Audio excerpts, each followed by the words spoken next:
The petition of sexual harassment causes an uproar as the committee adjourns indefinitely.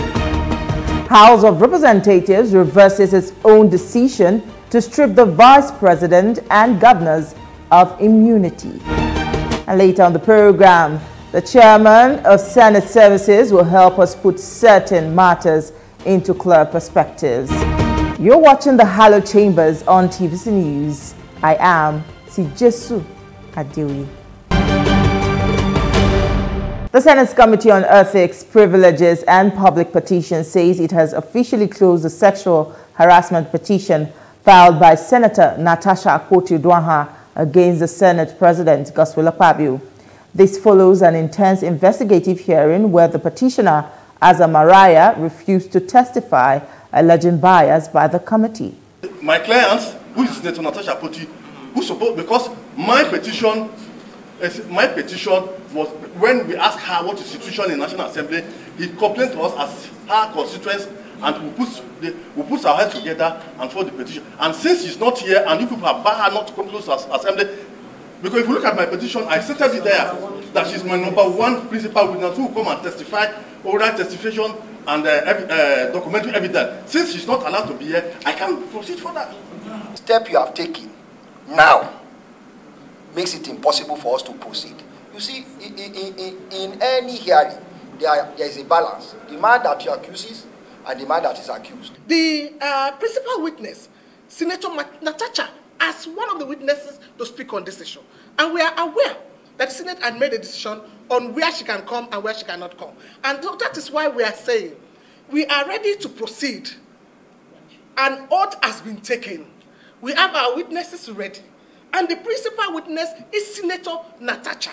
So we don't also want people to go ahead and think that we deliberately came here to come and stalemate here. No, that is not our intention.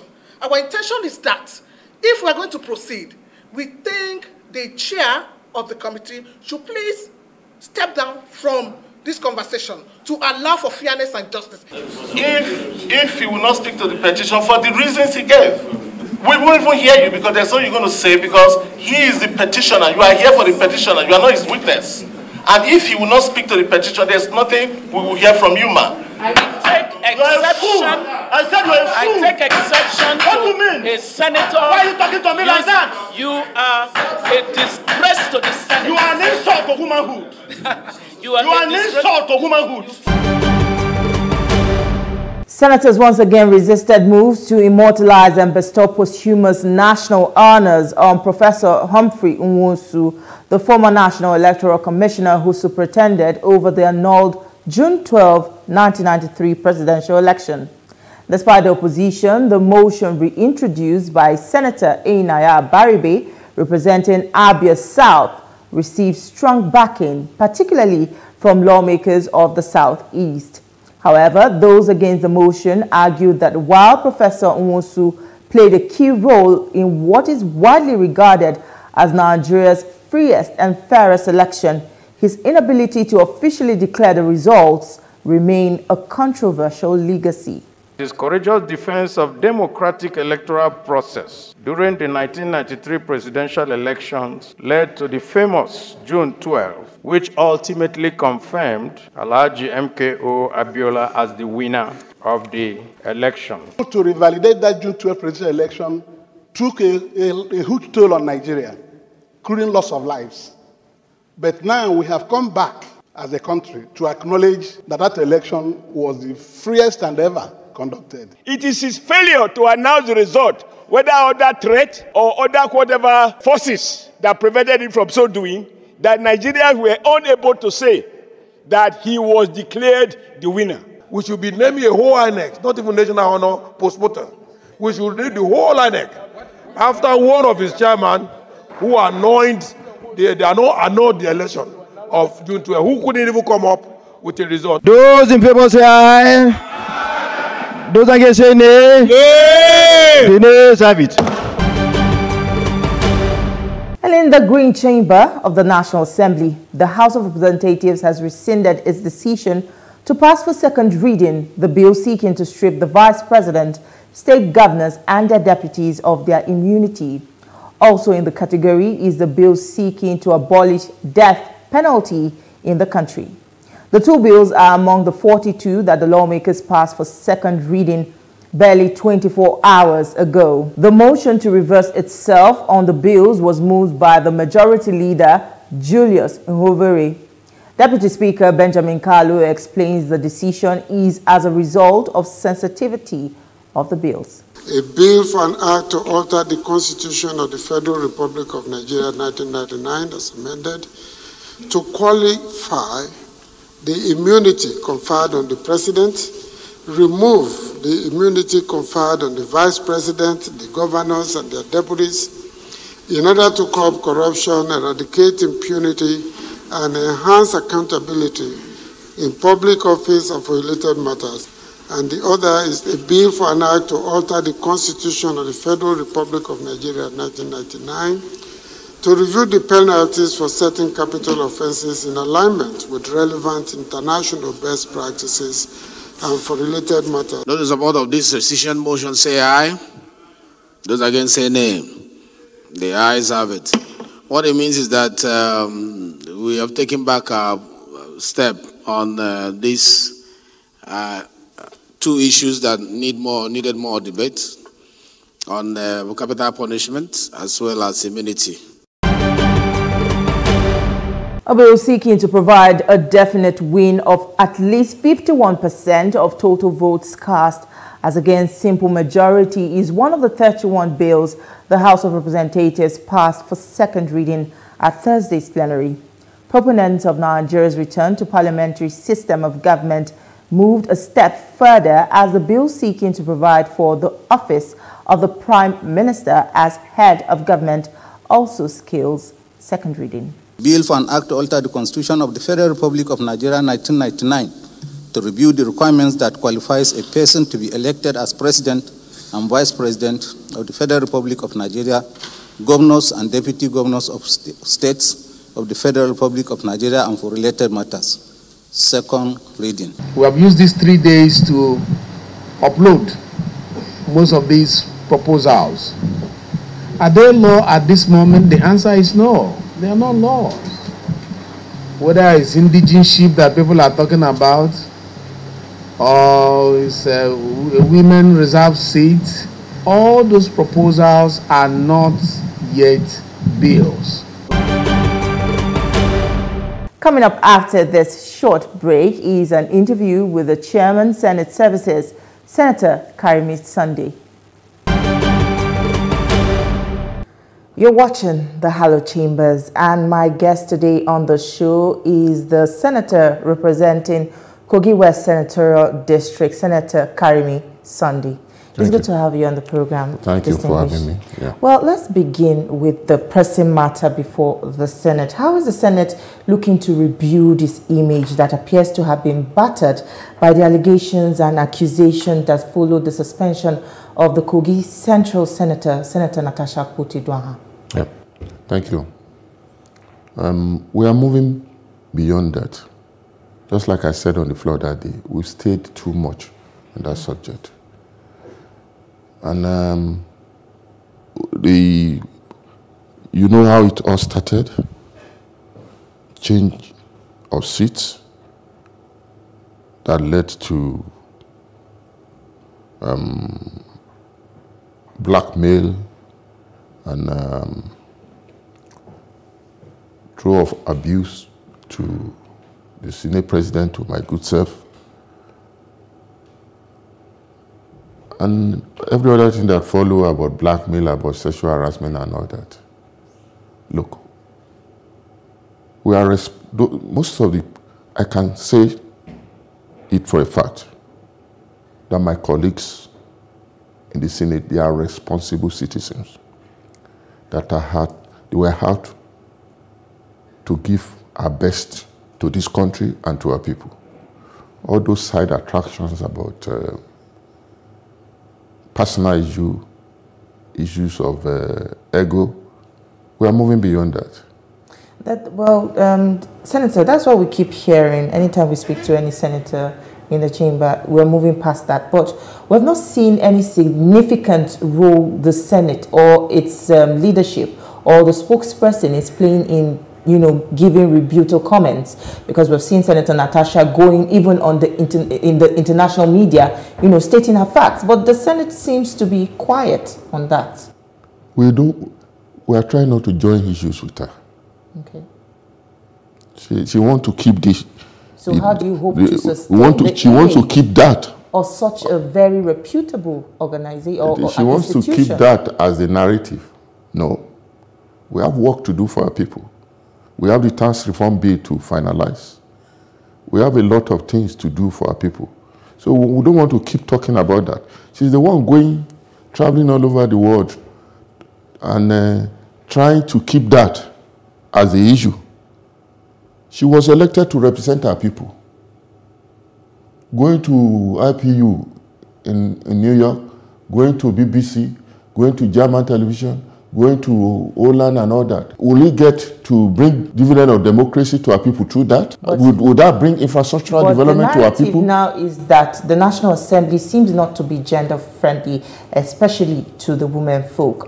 Is the Senate not worried about that? My dear, you know that is not true. I'm not in any way to That is judge not that. true. Let me tell you, we have 4 elected women in our midst, and they are, I can say, 3 of them, they are responsible women, and they've been contributing a lot since the beginning of the 10th Assembly. These women, they have good committees, and they are all well carried along.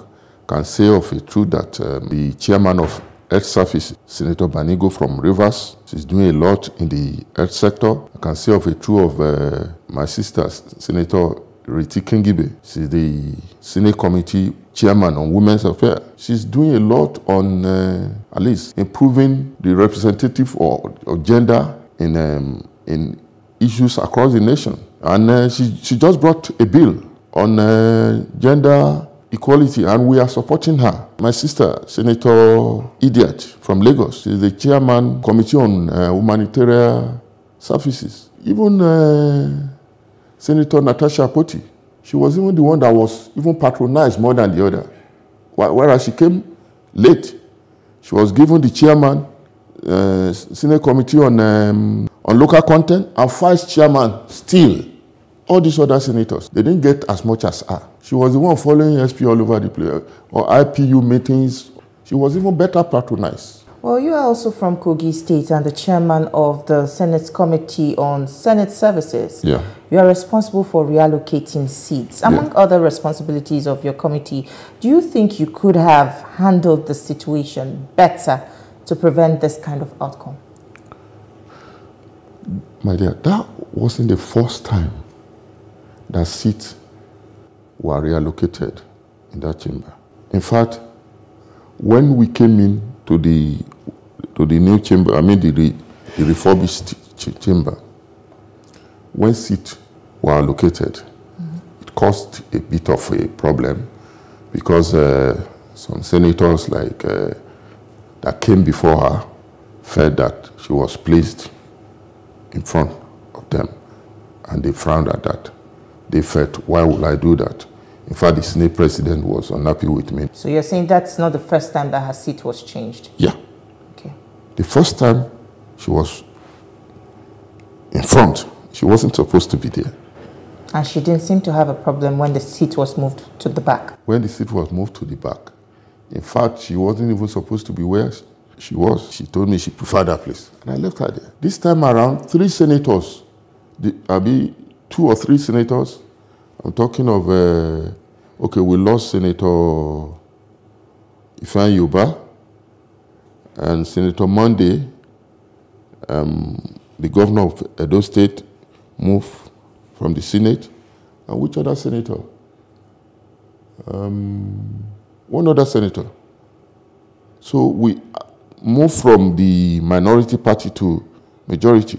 So we had a situation where we have 3 seats, the minority party, that are empty. So we had to adjust. Now you're bringing a new angle to this story. You said this is not the first time that her seat has been changed. She didn't seem to have a problem with the first time that her seat was changed. But this other time, she claims that she was not properly notified before her seat was moved. Look, the rules are there.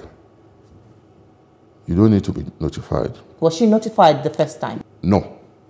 When she came in, the sergeant, the sergeant had armed people. They told her there was change of seat. This is your new seat. And she said she was not going to take it. Let me tell you, my dear, it was not just about seat. What was it about? She knows. You tell us. You seem to know. And she's your sister. Okay. If you remember, on the floor that day, I told the world how she even became the chairman local content.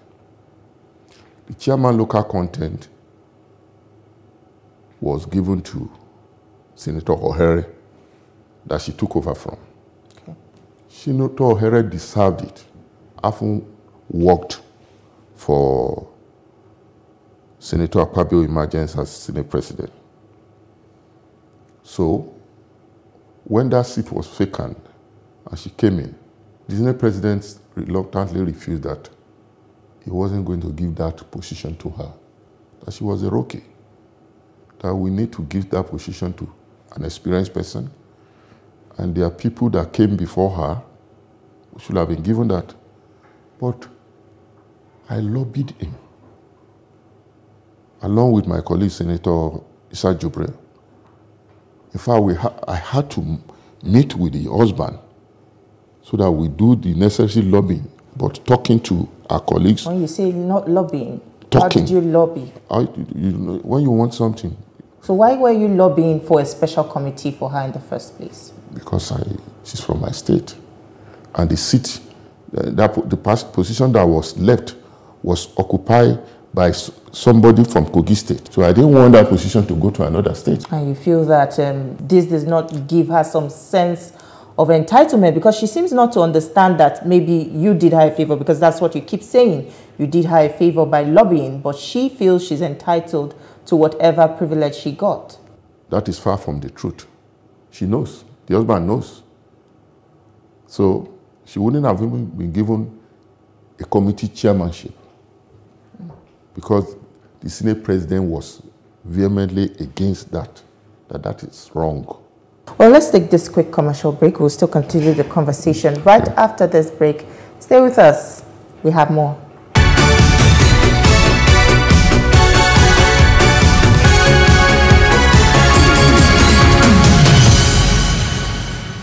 We're glad to have you back. You're still watching the Hallowed Chambers, and we still have with us in the studio Senator Karimi Sunday, representing Kogi West Senatorial District. Now, talk to us about your personal effort to mediate in the controversy caused by the seat allocation and Senator Natasha's allegations of sexual harassment, because from your own account, these efforts did not really do much aside, the intervention you made on the floor along your other colleagues. Some of my colleagues went to her, tried to talk to her. I didn't go to her directly, because immediately she came in, she was very angry. She shouted my name, abused me, abused my mother. Did you have any personal, issue with her before that incident? Was there anything personal? Okay. When she came in, initially, I worked a bit close because of the husband. The husband was very close to Senator Akpabio, and during Akpabio's campaign, he was all over the place with us. So, the fact that we gave her that committee position, and she knew the role we played, we were very close. The time came, she blackmailed me on something else, and I will say it here. As the chairman, Senate Services, part of my responsibility is to allocate vehicles to my colleagues. Those vehicles, before I was even made Senate chairman of Senate Services, were ordered for. So I don't receive those vehicles the civil servants, they have the responsibility of receiving those vehicles. So when they receive the vehicles, they will just give me the chassis number of vehicles received. Mine is to allocate them to my colleagues. You said she blackmailed you. Yeah, I'm coming to that. About how I'm coming to that. I'm coming to that. So, after some time, she wrote it on her social media that I was collecting used vehicle and distributing to my colleagues. Do you have proof of that? Yes. It's on her social media platform. When I saw it, I knew I have to be careful with the woman. Why didn't you draw the attention of the leadership or the Senate to this matter? Why is it just coming out now? My dear, you see, as much as possible, you avoid unnecessary dwelling on an unnecessary issue with your colleagues. So it's something that is weird. Look, I can name 4, 5, 6 senators that she had quarrel with, unnecessary quarrel. But this never came to the public space, because now she's claiming that she's being victimized by her colleagues and none of them is standing for her. She's a very controversial figure, she knows. Look at Senator Kingibe just coming out to at least say her own perspective of the issues, but she went. You know, can you remember how she attacked Senator Kingibe? They went to IPU meeting in Ivory Coast. She wanted to sit beside the Senate president. Another Senator Ekweyon sat there. She forced Senator Ekweyon to stand up while the meeting was going on. If you say she was fighting to sit with the Senate, I'm trying to establish a case here because they were considered once friends. Yeah. Now she's claiming that she's been sexually harassed by the same president of the Senate. And now you're saying she's fighting to sit close to him or to be close to him. Help us connect that dot. Excuse me. This thing that I'm talking of happened